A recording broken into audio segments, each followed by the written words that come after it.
সবাই উদ্যোক্তা হতে চান, রাইট? উদ্যোক্তা হতে চান তো? ইয়েস। তো এই গল্পে বলে একটা স্পেশাল গাছের কথা বলে।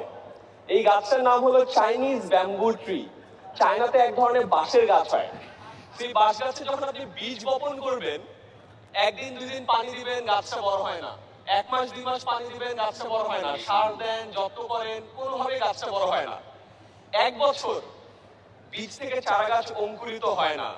2 বছর, 3 বছর, 4 বছর পর ফাইনালি ওই বীজ থেকে অঙ্কুরিত হয়ে চারা গাছটা মাটির উপরে ওঠে এবং এরপরে মাত্র 4 সপ্তাহে চারা গাছটা 90 ফুট লম্বা বাঁশের গাছ হয়। কয় ফুট? 90 ফুট। এই গল্পটার সাথে আপনাদের সবার লাইফের মিল আছে। আপনারা এখন অনেক কষ্ট করছেন, অনেক কষ্ট করে ঢাকায় আসছেন, অনেকের সাথে পরিচিত হওয়ার চেষ্টা করছেন, নেটওয়ার্কিং করছেন, কল দিচ্ছেন, অথবা পাত্তা পাচ্ছেন না, অনেক জায়গায় যাচ্ছেন, কাস্টমার কিনছে না। মনে রাখেন, আপনারও বীজটা একটু অঙ্কুরিত হতে টাইম লাগছে। ওই যে 4 বছর একবার একবার একবার করে একবার যখন ওখান থেকে বের হবেন, 4 সপ্তাহে 90 ফুট এই স্টেডিয়াম পার হয়ে যাবেন।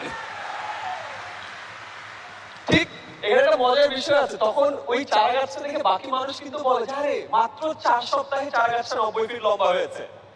আসলে কি 4 সপ্তাহে 90 ফিট লম্বা হয়েছিল? 4 বছর 4 সপ্তাহে 90 ফুট লম্বা হয়েছিল। তো মনে রাখেন, আজকে যদি আপনাদের এফর্ট গুলো বা আপনাদের কাজগুলো কেউ ভ্যালু না করে, আপনি এখন ওইখানে আছেন, টাইম কিন্তু কাউন্ট হচ্ছে। যখন একবারে ওখানে একদম ওই ছাদ ফেরে যখন বের হয়ে যাবেন, তখন মানুষ আপনাকে বলবে যে আরে আঙ্গুল ফুলে কলা গাছ না, হঠাৎ করে বড় লোক হয়েছে। তখন তাদেরকে মনে করায় দেন যে না ভাই, 4 বছর আগে ইকবাল বাহার ভাইয়ের এই মহাসমারোহে ছিলাম, অনেকজনের সাথে কথা বলেছি, ফোন নাম্বার নিয়েছি, কল করেছি, তারপরে আরো 4 বছর পরে এই জায়গায় এসেছি। বুঝতে পেরেছি ব্যাপারটা? Very good. আমি লাস্ট একটা ছোট্ট গল্প দিয়ে শেষ করতে চাই। আমি রিসেন্টলি এটা শুনেছি, আমার অনেক মজা লেগেছে। আমরা সবাই যখন উদ্যোক্তা হতে চাই বা কোনো একটা কাজ করি, শুরুর পথটা অনেক কঠিন হয়। আমাদের সবার নিশ্চয় অনেক কঠিন একটা সময় যাচ্ছে, তাই না? অনেকে স্ট্রাগল করছেন, অনেকে চিন্তা করছেন ছেড়ে দিব কিনা, বাট তাও এই জায়গাটা আপনি ধরে আছেন। একটা অদ্ভুত জিনিস আমাদেরকে আটকে রাখে, এটাকে বলে কমফর্ট জোন। কি জোন? Comfort zone. সকালবেলা শীতের সকালে কম্বল মুড়ি দিয়ে থাকেন না? উঠতে ইচ্ছা করে? উঠতে ইচ্ছা করে কারো? আপনি অনেক কমফোর্টেবল, আরামে ঘুমিয়ে আছেন, আপনার উঠতে ইচ্ছা করে না, আপনি ওই জায়গায় থাকতে চান। আমাদের লাইফেও আমরা যে যে জায়গায় আছি, ওই জায়গাটি নিয়ে আমরা অনেক কমফোর্টেবল এবং এই জায়গা ছেড়ে আমরা বের হতে চাই না। আমি কিছুদিন আগে একটা গল্প বললাম যে এক বিশাল রাজা ছিল, তাকে 2টা টিয়া পাখি গিফট করা হয়। কি পাখি? টিয়া পাখি। টিয়া পাখিটাকে সে তার রাজ্যের বাগানে রাখে এবং কিছুদিন পর টিয়া পাখিগুলো একটু বড় হয়। বড় হওয়ার পর একটা টিয়া পাখি ওড়া শুরু করে, আরেকটা টিয়া পাখি উড়ে না। তো রাজা তো একটু কষ্ট পেল, যায় আমার এক টিয়া পাখি কি সুন্দর উড়ে বেড়াচ্ছে, আরেক টিয়া পাখি তো উড়ছে না, কি হবে? অনেকদিন চলে গেল, ওই টিয়া পাখি উড়েই না। সে রাজ্যের ডাক্তার আনলো, পশুর ডাক্তার আনলো, টিয়া পাখি পালন করে এরকম মানুষ আনলো, কেউ কিছু করতে পারে না। কি ঝামেলা।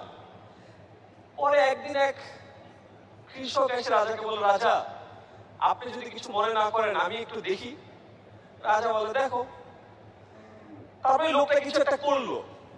রাজা কিছুক্ষণ পরে এসে দেখলো তার 2টা টিয়া পাখি উঠছে। রাজা তো অবাক, ভাই আমি এত কিছু করলাম, এই টিয়া পাখিটাকে উড়াইতে পারলাম না, এই কৃষক আসছে কি করছে? তো কৃষককে ডেকে পাঠায়, যাই তুমি করছোটা কি? রাজা আপনি যদি খেয়াল করে দেখেন, আপনার যে টিয়া পাখিটা উড়ে না, ওই ডালের ওই ডালটাতে বসে থাকে, ওই ডাল ছাড়া কোথাও যায় না।